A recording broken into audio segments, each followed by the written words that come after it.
Halo teman-teman, apa kabar? Welcome back to my channel. Di video kali ini saya mau nge-share ke teman-teman bagaimana cara menginstal Developer di Laragon ya. Nah, pastikan teman-teman sudah menginstal Laragonnya. Teman-teman bisa download dari situs resminya Laragon. Ya, ketikkan Laragon di browser kalian, nanti tinggal download dan install. Nah, untuk default ketika teman-teman pertama kali install untuk SQL client toolnya adalah ini ya, HDSQL. Jadi kalau misalkan teman-teman menginstal tanpa mengkonfigurasi apapun, teman-teman sudah diberikan defaultnya untuk kliennya adalah HDSQL. Kalau teman-teman dirasa ini sudah cukup, ya sudah teman-teman bisa menggunakan ini. Tapi kalau misalkan teman-teman ada yang menginginkan dbuffer, nah dbuffer kan teman-teman bisa download dan install secara manual. Itu untuk biasanya ya. Tapi developer bisa kita integrasikan dengan Laragon. Nah ini ya. Developer saat ini sudah versinya berapa? Kita lihat ya. Sudah memiliki versi 23.0.5. Nah, sekarang kita akan melakukan konfigurasi menginstal di Laragon. Saat ini belum ada developernya. Kalau misalkan teman-teman ke Apache atau ke MySQL di sini belum ada developer ya. Teman-teman pilih tool, kemudian di sini ada quick add ya. Kemudian di sini ada developer ya. Nah, teman-teman tinggal klik ini. Nanti dia akan melakukan download dan melakukan ekstrak seperti ini ya. Kita tunggu sampai proses downloadnya selesai. Dia akan mendownload tipe zip, lihat di bawah nih, yang tipe portable-nya. Kemudian dia akan integrasikan dengan Laragon. Salah satu kelebihannya Laragon adalah portabilitasnya ya. Jadi kita bisa mengupdate, kita bisa mengganti, kita bisa menambahkan. Itu sangat keren sekali fitur itu.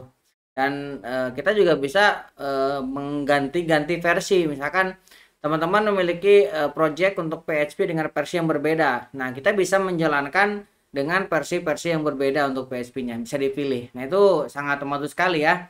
Nah, fitur seperti itu adanya di Docker kalau misalkan kita mendevelop ya sebuah aplikasi. Tapi dengan menggunakan Laragon, nah ini jauh lebih simpel dibandingkan dengan Docker. Ya, downloadnya udah selesai. Ini proses ekstrak. Oke, ini sudah mulai. Nah, ini udah selesai. Nah, ini udah done, dikasih notif ya. Nah, kalau misalkan sudah done seperti ini tidak langsung muncul ya. Wah, sudah muncul ya di viewer nih. Kita tinggal klik. Nah, ini di viewernya sudah bisa kita buka ya. Jadi, itu kelebihan dari Laragon dibandingkan dengan web server yang lain ya. Kayak misalkan XM, kita allow aja. Kita akan allow. Oke. Oke ya, ini sudah terbuka untuk developernya. Nah, kita akan downsend aja. Kita akan delete ini historinya. Ada history yang pernah dibuat ya. Kita akan buat sebuah koneksi baru. Di sini sudah ada tadi MySQL. Kita akan jalankan MySQL-nya. Nah, di sini kita akan buat localhost, usernya root. Kita akan tes koneksinya. Oh, ini ada error. Kita tes koneksinya. Oke, kita akan download dulu drivernya. Defaultnya untuk MySQL-nya ini tanpa password ya. Nah, ini kita bisa terhubung ya.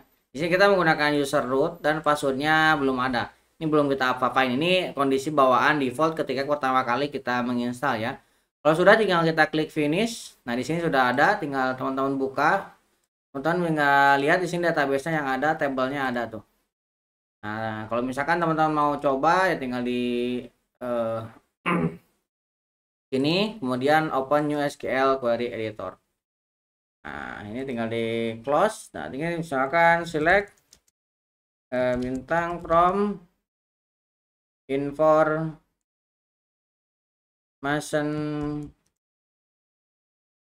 schema dot table. Misalkan seperti ini.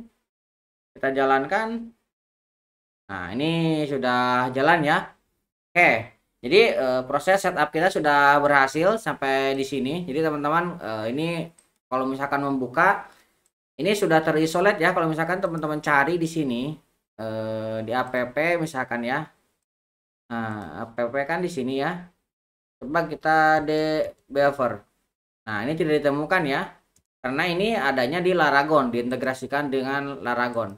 Jadi kalau misalkan teman-teman mau mencari dari sini ke app misalkan ya, ini kan ada setting. Kemudian teman-teman ke app di sini. Kemudian di sini ada install list. Nah, teman-teman tidak akan menemukan developernya ya. Karena dia terintegrasi dengan Laragon dan sifatnya portable. Yang ada ya Laragonnya aja. Nah, jadi kelebihannya itu ya, kita bisa terisolat dengan aplikasi yang ada di luarnya. Ini juga kita bisa menggonta-ganti versi PHP-nya. Nah, sudah pernah kita tunjukkan tutorialnya. Dan di sini juga sudah menjadi default untuk ini, saya close dulu ya. Ini akan saya yes. Ini kita save. Nah, kita kalau misalkan kita klik dari sini, nah dia udah menjadi default karena dia akan mengambil yang terakhir yang kita setup. Kalau misalkan terakhir kita men-setup PHP My Admin ya itu akan menjadi default untuk database kliennya. Itu ya. Dan ini sudah mengambil yang terbaru ya 23.05 sama dengan versi yang ada di website resminya 23.05 versi yang terbaru. Oke, mudah-mudahan bisa membantu teman-teman. Buat teman-teman yang belum subscribe, jangan lupa subscribe dan nyalakan tombol loncengnya. Sampai ketemu di video selanjutnya.